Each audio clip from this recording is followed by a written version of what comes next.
ನಮಸ್ಕಾರ, ನೀವು ನೋಡ್ತಿದ್ರ ರಿಪಬ್ಲಿಕ್ ಕನ್ನಡ. ನಾನು ನಿಕೇಶ್ ಕೊಠಾರಿ. ದರ್ಶನ್ ವಿಚಾರಕ್ಕೆ ಸಂಬಂಧಪಟ್ಟಂತೆ ಮೆಗಾ ಅಪ್ಡೇಟ್ ಇದು. ಈಗಾಗಲೇ ಬಿಜೆಎಸ್ ಆಸ್ಪತ್ರೆಯಲ್ಲಿ ಚಿಕಿತ್ಸೆಯನ್ನ ಪಡಿತಾ ಇದ್ದಾರೆ ದರ್ಶನ್. ಯಾವಾಗ ಡಿಸ್ಚಾರ್ಜ್ ಆಗ್ತಾರೆ ಅನ್ನುವಂತಹ ಕ್ಯೂರಿಯಾಸಿಟಿ ದರ್ಶನ್ ಅಭಿಮಾನಿಗಳಲ್ಲಿ ಇರುವಂತದ್ದು. ಇನ್ನೇನು ಕೆಲವೇ ಕ್ಷಣಗಳಲ್ಲಿ ಆಸ್ಪತ್ರೆಯಿಂದ ಡಿಸ್ಚಾರ್ಜ್ ಆಗಲಿದ್ದಾರೆ ನಟ ದರ್ಶನ್. ಆಸ್ಪತ್ರೆ ಆವರಣದಲ್ಲಿ ಈಗಾಗಲೇ ವಿಜಯಲಕ್ಷ್ಮಿ ಅವರ ಕಾರ್ ಕೂಡ ಬಂದಿದೆ. ದರ್ಶನ್ ಡಿಸ್ಚಾರ್ಜ್ ಪ್ರಕ್ರಿಯೆ ಆರಂಭಿಸ್ತಾ ಇದ್ದಾರೆ. ದರ್ಶನ್ ಪತ್ನಿ ವಿಜಯಲಕ್ಷ್ಮಿ ಅವರು ಯಾವ ಕ್ಷಣದಲ್ಲಾದ್ರೂ ಕೂಡ ಆಸ್ಪತ್ರೆಯಿಂದ ಡಿಸ್ಚಾರ್ಜ್ ಆಗಬಹುದು. ಹೊಸಕೆರಳ್ಳಿಯ ಪತ್ನಿ ಫ್ಲಾಟ್ ಸೇರಲಿದ್ದಾರೆ ದರ್ಶನ್. ಕೆಲವೇ ಕ್ಷಣಗಳಲ್ಲಿ ಇನ್ನೇನು ಆಸ್ಪತ್ರೆಯಿಂದ ದರ್ಶನ್ ಡಿಸ್ಚಾರ್ಜ್ ಆಗಲಿದ್ದಾರೆ. ಡಿಸ್ಚಾರ್ಜ್ ಆಗಿ ಸೀದಾ ಹೊಸಕೆರಳ್ಳಿಯಲ್ಲಿ ವಿಜಯಲಕ್ಷ್ಮಿ ಅವರ ಫ್ಲಾಟ್ ಇದೆ. ನೇರವಾಗಿ ಅಲ್ಲಿಗೆ ಹೋಗುವಂತ ನಿರೀಕ್ಷೆ ಕೂಡ ಇದೆ. ಯಾಕಂತ ಹೇಳಿದ್ರೆ ಬಳ್ಳಾರಿ ಜೈಲಿನಲ್ಲಿ ಇರುವಂತಹ ಸಂದರ್ಭದಲ್ಲಿ ಮಧ್ಯಂತರ ಬೇಲನ್ನ ಪಡ್ಕೊಂಡು ಬಂದಂತ ಇದೆ ದರ್ಶನ್.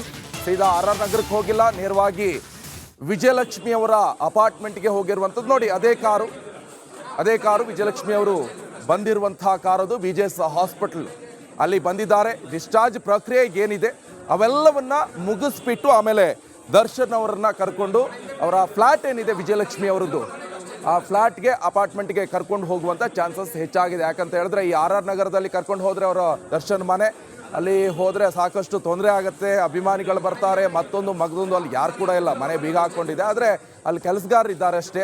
ಆದರೆ ಅಪಾರ್ಟ್ಮೆಂಟ್ನಲ್ಲಿ ಕರ್ಕೊಂಡು ಹೋಗುವಂಥ ನಿರೀಕ್ಷೆ ಇದೆ. ಬಳ್ಳಾರಿ ಜೈಲಿಂದ ಮಧ್ಯಂತರ ಜಾಮೀನನ್ನು ಪಡ್ಕೊಂಡು ಬಂದಂಥ ಸಂದರ್ಭದಲ್ಲಿ ಎಲ್ಲೋ ಒಂದು ಕಡೆ ಕ್ಯೂರಿಯಾಸಿಟಿ ಇದ್ದಿತ್ತಾ ಇತ್ತು ದರ್ಶನ್ ಅಭಿಮಾನಿಗಳಿಗೆ.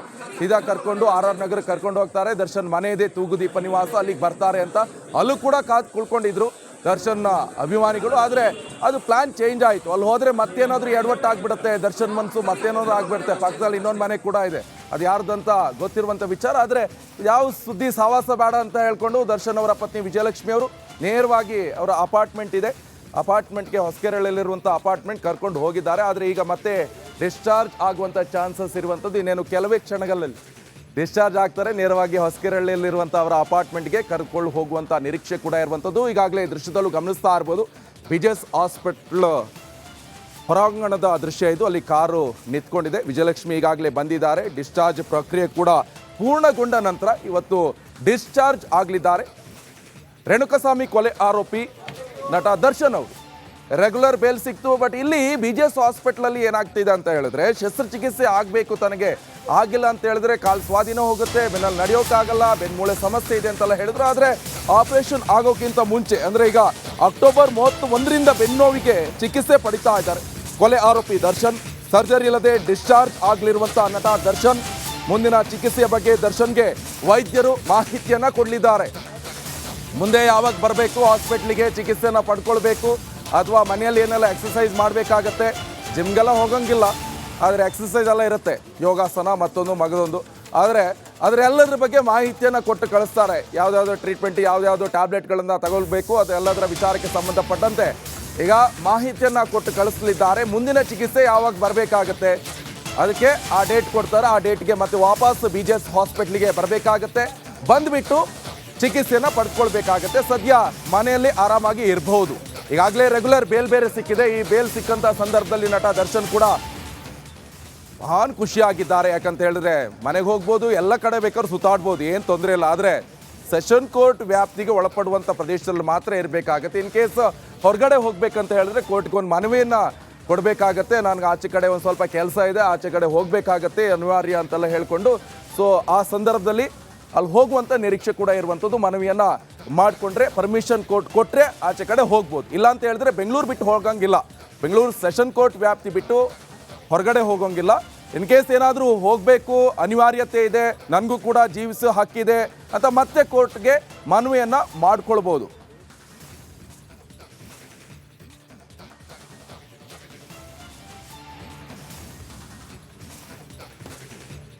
ಇದ್ರ ಬಗ್ಗೆ ಹೆಚ್ಚಿನ ಡೀಟೇಲ್ಸ್ ಅನ್ನ ಪಡೆಯೋಣ. ಒಂದು ಕಡೆಯಲ್ಲಿ ಬಿಜೆಎಸ್ ಹಾಸ್ಪಿಟಲ್ ನನ್ನ ಸಹೋದ್ಯೋಗಿ ಅರವಿಂದ್ ನೇರ ಸಂಪರ್ಕದಲ್ಲಿ ಜಾಯ್ನ್ ಆಗ್ತಾ ಇದ್ದಾರೆ. ಇನ್ನೊಂದು ಕಡೆಯಲ್ಲಿ ದರ್ಶನ್ ಮನೆಯಿಂದ ಹಿರಿಯ ಸಹೋದ್ಯೋಗಿ ದೀಪ್ತಿ ತೋಳ್ಪಾಡಿ ಅವರು ಈಗ ಜಾಯ್ನ್ ಆಗ್ತಾ ಇದ್ದಾರೆ. ಜೊತೆಗೆ ನಾನೀಗ ಅರವಿಂದ್ಗೆ ಹೋಗ್ತೀನಿ. ಅರವಿಂದ್, ಸದ್ಯ ಬಿಜೆಎಸ್ ಹಾಸ್ಪಿಟಲ್ ಅಲ್ಲಿ ಏನು ನಡೀತಾ ಇದೆ? ಡಿಸ್ಚಾರ್ಜ್ ಆಗ್ಬೋದಾ ಇವತ್ತೇ? ಎಷ್ಟೊತ್ತಿ ಆಗ್ಬೋದು? ಆದ್ರೆ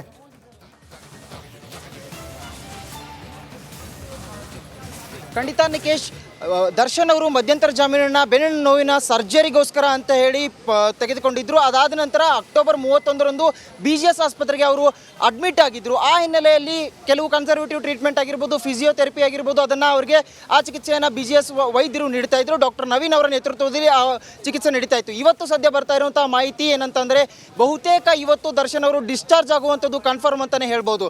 ಇವತ್ತು ದರ್ಶನ್ ಅವರ ಮನೆಯಿಂದ 2 ಕಾರ್ಗಳು ಬಂದಿರುವಂಥದ್ದು, ವಿಜಯಲಕ್ಷ್ಮಿ ಅವರ ಕಾರ್ ಕೂಡ ಬಂದಿದೆ, ರೇಂಜ್ ರೋವರ್ ಕಾರ್ ಬಂದಿದೆ. ಹಾಗೆ ದರ್ಶನ್ ಅವರ ಮನೆಯ ಹುಡುಗರು ಆ ಒಂದು ಕಾರ್ನ ಡ್ರೈವರು ಆ ಒಂದು ಕಾರ್ನ ಕ್ಲೀನ್ ಮಾಡ್ತಾ ಇರುವಂಥದ್ದು. ಬಹುತೇಕವಾಗಿ ಇವತ್ತು ನೀವು ದೃಶ್ಯಗಳಲ್ಲಿ ನೋಡ್ತಾ ಇರ್ಬೋದು, 2 ಕಾರ್ಗಳು ಬಂದಿದೆ. ಒಂದು ರೇಂಜ್ ರೋವರ್ ಕಾರ್ ಬಂದಿದೆ, ಮತ್ತೊಂದು ಕಾರ್ ಈ ಕ್ಷಣದಲ್ಲೇ ಬಂದಿರುವಂಥದ್ದು. ಸದ್ಯ ಬರ್ತಾ ಇರುವಂಥ ಮಾಹಿತಿ ಏನಂತಂದರೆ BGS ಆಸ್ಪತ್ರೆಯಿಂದ ಡಿಸ್ಚಾರ್ಜ್ ಆದ ನಂತರ ನೇರವಾಗಿ ಅವರು ದೇವಸ್ಥಾನಕ್ಕೆ ಹೋಗಿ ಅದಾದ ನಂತರ ಮನೆಗೆ ಹೋಗ್ಬೋದು. ವಿಜಯಲಕ್ಷ್ಮಿ ಅವರ ಹೊಸಕೆರೆ ಹಳ್ಳಿಯಲ್ಲಿರುವಂತಹ ಒಂದು ಫ್ಲಾಟ್ ಏನಿದೆ ಆ ಫ್ಲಾಟ್ಗೆ ಹೋಗ್ಬೋದು ಅನ್ನುವಂಥ ಮಾಹಿತಿ ಬರ್ತಾ ಇರುವಂಥದ್ದು. BGS ವೈದ್ಯರ ಒಂದು ಸಲಹೆ ಮೇರೆಗೆ ಅವರು ಮುಂದಿನ ಚಿಕಿತ್ಸೆ ಅಂದರೆ ಸರ್ಜರಿ ಮಾಡಿಸ್ಕೊಳ್ಬೇಕಾ ಅಥವಾ ಫಿಸಿಯೋಥೆರಪಿ ಕನ್ಸರ್ವೇಟಿವ್ ಟ್ರೀಟ್ಮೆಂಟ್ಗಳನ್ನ ಪಡಿಬೇಕಾ, ಮನೆಗೆ ಹೋದ ನಂತರ ಯಾವ ರೀತಿಯಾದಂಥ ಆಹಾರಗಳನ್ನ ಸೇವಿಸಬೇಕು, ಯಾವ ರೀತಿಯಾದಂತಹ ಪ್ರಾಥಮಿಕ ವ್ಯಾಯಾಮಗಳನ್ನ ಮಾಡಬೇಕು ಅನ್ನುವಂಥ ಬಗ್ಗೆ ಸಲಹೆಯನ್ನು ಪಡೆದುಕೊಳ್ಳುವಂಥದ್ದು. ಈ ರೀತಿಯಾಗಿ ವೈದ್ಯರು ಅವರಿಗೆ ಹಲವು ಸಲಹೆ ಸೂಚನೆಗಳನ್ನ ನೀಡಲಿದ್ದಾರೆ. ಜೊತೆಗೆ ಏನು ಬರ್ತಾ ಇದೆ ಮಾಹಿತಿ ಅಂತಂದರೆ ಇವತ್ತು ಡಿಸ್ಚಾರ್ಜ್ ಆದಂಥದ್ದೇ ಆದಲ್ಲಿ ಮುಂದೆ ಅವರು ಮನೆಯಿಂದಲೇ ಇಲ್ಲಿ ಬಂದು ಚಿಕಿತ್ಸೆಯನ್ನು ಪಡೆಯುವಂಥ ಸಾಧ್ಯತೆ ಕೂಡ ಇದೆ. ಹಾಗೆ ವಿಜಯಲಕ್ಷ್ಮಿ ಅವರ ಮನೆಗೆ ಅಂದರೆ ಇವತ್ತು ಸುಮಾರು 10:30ಯಿಂದ 11 ಗಂಟೆ ಸುಮಾರಿಗೆ ಒಂದು ಆಸ್ಪತ್ರೆಯ ಒಂದು ಪ್ರೊಸೀಜರ್ ಏನಿರುತ್ತೆ, ಡಿಸ್ಚಾರ್ಜಿಂಗ್ ಪ್ರೊಸೀಜರ್ ಅಂತ ಏನು ಹೇಳ್ತೀವಿ, ಅದಾದ ನಂತರ ಅವರು ಆ ಪ್ರೊಸೀಜರ್ ಮುಗಿಸ್ಕೊಂಡು ಡಿಸ್ಚಾರ್ಜ್ ಆಗಿ ಮನೆಗೆ ತೆರಳುವಂತಹ ಮಾಹಿತಿ ಸಿಗ್ತಾ ಇರುವಂಥದ್ದು. ನಿಕೇಶ್. ಆನಂದ್, ಮತ್ತೆ ನಿಮ್ಮನ್ನ ಸಂಪರ್ಕ ಮಾಡ್ತೀನಿ. ಸದ್ಯ ಈಗ RR ನಗರ ಮನೆ ಮುಂಭಾಗದಲ್ಲಿ ನನ್ನ ಹಿರಿಯ ಸಹೋದ್ಯೋಗಿ ದೀಪ್ತಿ ತೋಳ್ಪಾಡಿ ಕೂಡ ಜಾಯ್ನ್ ಆಗ್ತಾರೆ. ದೀಪ್ತಿ, ಈಗಾಗಲೇ ದರ್ಶನ್ ಡಿಸ್ಚಾರ್ಜ್ ಆಗೋದು ಬಹುತೇಕ ಖಚಿತ ಎನ್ನಲಾಗ್ತಾ ಇರುವಂಥದ್ದು. ಜೊತೆಗೆ ವಿಜಯಲಕ್ಷ್ಮಿ ಕೂಡ ಈಗಾಗಲೇ ಹಾಸ್ಪಿಟ್ಲಿಗೆ ಬಂದಿದ್ದಾರೆ. ಒಂದಿಷ್ಟು ಪ್ರಕ್ರಿಯೆ ಕೂಡ ನಡೀತಾ ಇರುವಂಥದ್ದು. ಜೊತೆಗೆ ಈಗ ನೀವು ಕೂಡ RR ನಗರದ ಮನೆಯ ಮುಂಭಾಗದಲ್ಲಿ ಇದ್ದೀರಿ. ಸೊ ಅಲ್ಲಿ ಏನು ಬೆಳವಣಿಗೆ ಆಗ್ತಾ ಇದೆ? ದರ್ಶನ್ ಬರ್ತಾರೆ ಅಂತ ಅಭಿಮಾನಿಗಳು ಸೇರಿದ್ರ? ಸದ್ಯ ಸೆಕ್ಯೂರಿಟಿ ಪರ್ಪಸ್ ಏನಾದರೂ ಪೊಲೀಸರು ಮಾಡಿದ್ರ? ಸದ್ಯ ಏನಾಗ್ತಾ ಇದೆ ಅಲ್ಲಿನ ಪರಿಸ್ಥಿತಿ?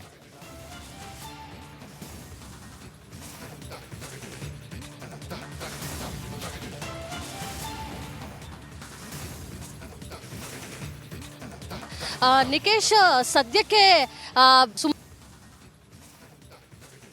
ಅವರು ಆಸ್ಪತ್ರೆಯಿಂದ ಬಿಡುಗಡೆ ಆಗ್ತಾ ಇರೋದು. ನವೆಂಬರ್ 1ನೇ ತಾರೀಕು ಅವರು BGS ಆಸ್ಪತ್ರೆಗೆ ದಾಖಲಾಗಿದ್ರು. ವಿಪರೀತವಾದಂತಹ ಬೆನ್ನೋವು, ಕಾಲ್ನೋವಿದೆ ಅಂತ ಹೇಳಿ ಫಿಸಿಯೋಥೆರಪಿ ಟ್ರೀಟ್ಮೆಂಟ್ಗೆ ಒಳಪಟ್ಟಿದ್ರು. ಇದೀಗ ಇವತ್ತು ಕೆಲವೇ ಹೊತ್ತಿನಲ್ಲಿ ಡಿಸ್ಚಾರ್ಜ್ ಆಗುವಂತಹ ಸಾಧ್ಯತೆ ಇದೆ. ಅವರು ನಮಗೆ ಸಿಕ್ಕಿರುವಂತಹ ಮಾಹಿತಿ ಪ್ರಕಾರ ಪತ್ನಿ ವಿಜಯಲಕ್ಷ್ಮಿ ಅವರ ಹೊಸಕೆರೆಹಳ್ಳಿಯಲ್ಲಿರುವಂತಹ ಅಪಾರ್ಟ್ಮೆಂಟ್ಗೆ ಹೋಗುವಂತಹ ಚಾನ್ಸ್ ಇದೆ ಅಂತ ಹೇಳಿ.